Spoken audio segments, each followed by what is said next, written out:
Hutan berkait rapat dengan kehidupan manusia. Penerokaan hutan semula jadi secara berterusan menjejaskan kehidupan manusia. Hai semua, di sini kami ingin menguraikan serba sedikit tentang penerokaan hutan. Definisi penerokaan membawa maksud, perbuatan atau hal meneroka sesuatu yang belum diketahui. Hutan pula membawa maksud, kawasan yang luas ditumbuhi pokok-pokok dan didiami spesies semula jadi, tumbuh-tumbuhan dan hewan yang saling hidup bergantungan antara satu sama lain.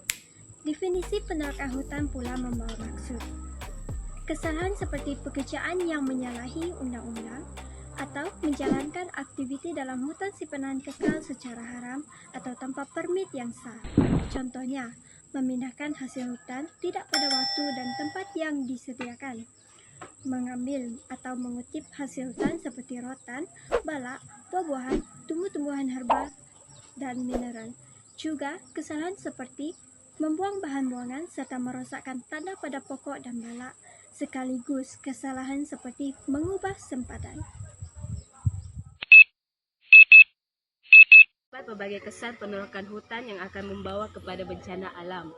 Salah satunya ialah penerokan hutan akan menyebabkan peningkatan suhu bumi. Hal ini disebabkan penebangan hutan secara besar-besaran yang akan menyebabkan permukaan bumi terdedah dan berlakunya peningkatan suhu bumi karena tiadanya letupan tumbuh-tumbuhan yang menyerap haba. Karbon dioksida yang dibebaskan tidak mampu diproses melalui fotosintesis kerana bilangan pokok yang terjejas, sehingga menyebabkan bumi menjadi semakin panas. Selain itu, kawasan tadahan hujan juga akan terancam disebabkan berlakunya penerokan hutan ini.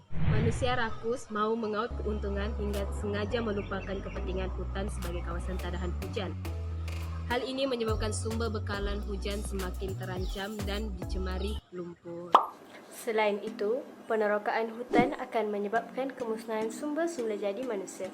Ianya kerana hutan membekalkan pelbagai keperluan kepada manusia, sama ada sumber makanan ataupun sumber perubatan. Penerokaan hutan juga akan menyebabkan pertempatan manusia di pinggir hutan terancam. Hal ini disebabkan apabila habitat asal haiwan diganggu, haiwan ini akan mencari perlindungan baru dan mencari makanan jauh ke kawasan pertempatan manusia. Penerokaan hutan juga akan menyebabkan kerap berlakunya bencana alam yang menjejaskan kualiti hidup manusia. Apabila hujan lebat turun, tanah boleh runtuh kerana struktur tanah yang longgar akibat terdedah kepada hakisan. Tanah runtuh akan memusnahkan kawasan pertanian dan kawasan pertempatan manusia. Hakisan pada tanah hutan berbukit yang diterokai juga akan menjejaskan aliran sungai akibat keladak dan banjir lumpur.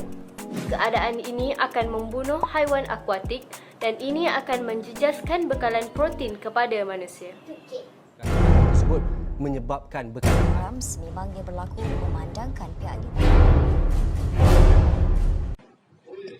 Hukuman akan dikenakan kepada mana-mana yang disabitkan atas suatu kesalahan berdasarkan Akta Perhutanan Negara 1984. Antara hukuman yang dikenakan ialah denda tidak melebihi RM500,000 dan dipenjarakan selama tempoh tidak kurang daripada 1 tahun tetapi tidak melebihi 20 tahun. Ia telah dinyatakan dalam Akta Perhutanan Negara 1984 iaitu Seksyen 15, larangan mengambil hasil hutan dari hutan simpanan kekal atau tanah kerajaan melainkan jika dilesen. Selain itu, denda tidak melebihi RM50,000 atau dipenjarakan selama tempoh tidak melebihi 5 tahun atau kedua-duanya sekali. Ia juga telah dinyatakan dalam Akta Perhutanan Negara 1984 iaitu Seksyen 32, pendudukan atau perjalanan aktiviti di atas hutan simpanan kekal dilarang. Kesimpulannya ialah, kita mestilah sedar akan kepentingan hutan pada hari ini. Sekarang, kawasan hutan sudah semakin kecil. Usahlah kita menjadikan ia semakin kecil lagi sehingga tiada cara dapat dilakukan untuk menyelamatkan keadaan. Tiada salah meneroka sedikit hutan untuk dibina rumah bagi golongan yang tiada tempat berlindung ataupun bercucuk tanam untuk dibekalkan makanan kepada rakyat ataupun menebang pokok untuk dijadikan kayu papan dan sumber ekonomi negara.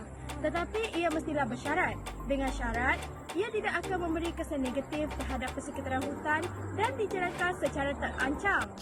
Oleh itu, kebincangan dalam mentadbiran haruslah dicatat dan diberhentikan sama sekali kerana ia merupakan salah satu punca berlakunya kemusnahan hutan yang paling teruk. Dalam menangani isu ini, antara peraturannya ialah menerima hakikat bahawa manusia memiliki keperluan dan persekitaran hutan memerlukan perlindungan. Jika kita menemui titik pertemuan antara kedua ini, dengan itu hutan akan kekal dan terus terpelihara. Sekian, terima kasih.